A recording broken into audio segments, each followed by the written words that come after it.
Kikiputan mo ang pag-aari ng babae para masiyahan uli sila sa pagsisiping nila. Why do they come? Yes. Some Valentine's gift for their husband? Or... Meron ako isang pasyente na hindi siya nasisiyahan sa pagsisiping dahil maluang na ang kanyang pag-aari at nagkukumple na rin yung kanyang partner o ang kanyang kasiping. Ito ay masusolusyonan. Pumupunta rito yung wife. Nagre-request? Nagre-request. So, ang wife ang nagre-request, meron naman ako na isa dito, yung girlfriend ang nag-request, sinamahan niya yung boyfriend niya na foreigner. Okay! Pagdating sa sex, wala na raw keme ang mga Pinoy ngayon. Sabi nila, just for their own satisfaction. Once na operahan sila, feel nila lalaking-lalaki na sila. Yung kakulangan nila napupunuan. So, the bigger, the better. 4.5 to 5 inches ang karaniwang haba ng ari ng isang Asyano. Kabilang na ang mga Pinoy. Maikli ng 1.5 pulgada sa haba ng sa mga Aprikano na halos umabot sa 7 pulgada. Napansin ko, mas maraming malaki ng size sa may hirap na tao. Yung blood supply nila, mas active compared dun sa mga may kaya sa buhay. Lagi lang nakaupo, nagpapasaya, nagtra-drive lang. Kaya ayon kay Dr. Alonso, kung madalas mag-exercise o bugbog sa trabaho, Lang yan. salamat kay Doktor, may laban na raw ang mga lalaking armado ng mas maliit na sandata.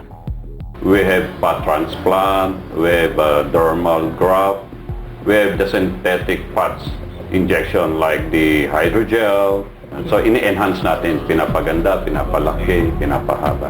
1.5 to 3 inches sa length ang pwedeng idagdag. For the enlargement or diameter, pwedeng 2 to 5 in centimeter ang pwedeng itaba pa. Ano gusto mong gawin natin? Mabilis lang ang mga operasyon at hindi kailangan makonfine ang mga pasyente. Pagkatapos ng 2 linggo hanggang 1 buwang pahinga, pwede na raw ulit si Manoy. Medyo may kamahalan ang mga procedure, kaya middle to upper class ang karaniwang sumasailalim dito. Mga professional daw ang kliyente niya, tulad ng abogado, doktor, businessman at mga OFW. Kung palakihan ang usapan sa lalaki, iba naman sa babae. Sa dami ng kanilang pagsisipin ng kanyang asawa, ng kanyang partner, o dahil sa panganganak na natural, vaginal birth, lumuluwang ito. Palagay na natin sa kamiseta. Bago ang kamiseta, maganda ang fit nito sa katawan mo. Pero kung palagi mong sinusuot, over the years, nagiging maluwang ito. At medyo pangit na ang fit sa'yo. At medyo uncomfortable na ang pagsuot. Siyensya daw ang solusyon dito. Makikiputan mo ang pag-aari ng babae para masiyahan uli sila sa pagsisiping nila. Ano yung mga different kinds of vaginal enhancement treatment na ginagawa niyo? Laser vaginal rejuvenation, designer laser vaginoplasty, sex by design. To show you that before. 1 taon pa lang sa bansa ang mga procedure na ginagawa ni Dr. Marinduque. Marami daw babae ang mas gusto ito dahil hindi na kailangan ng operasyon. Yung procedure na ginagawa ko is by laser. I do not use a knife. Kaya yung procedure na ginagawa ko is bloodless. At it's done in an outpatient basis. Meron din daw procedure para sa Grafenberg o G-spot, ang sensitibong parte ng babae. Ito ay injection ng filler. Inilalagay ito sa loob ng vagina, sa G-spot nila, para mapatindi ang kanilang experience sa pagtatalik. Ang normal na G-spot ay kasinlaki ng buto ng kalamansi. Pero kung pinalaki mo yan, magiging kasinlaki yan ng piso. Wow! At kung naging kasinlaki yan ng piso, it becomes more accessible for stimulation. Kaya kung baga sa darts, kung mas malaki ang bullseye, mas malaki ang chance na tamaan mo ito. 20 hanggang 50,000 pesos ang isang G-shot na ginagawa tuwing 6 na buwan. 70 hanggang 150,000 pesos naman ang presyo ng vaginal tightening.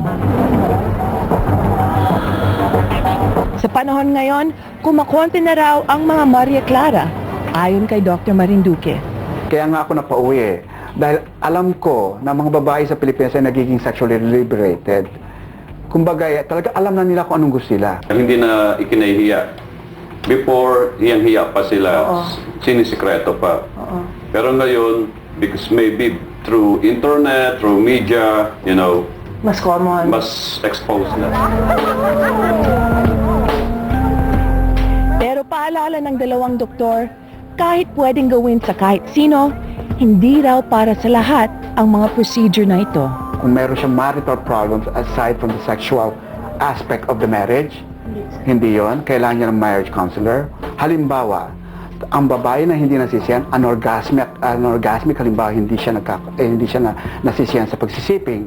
Kalimitan kung may psychological problems na nire-refer ko yan sa sexologist. Kasi hindi ako sexologist.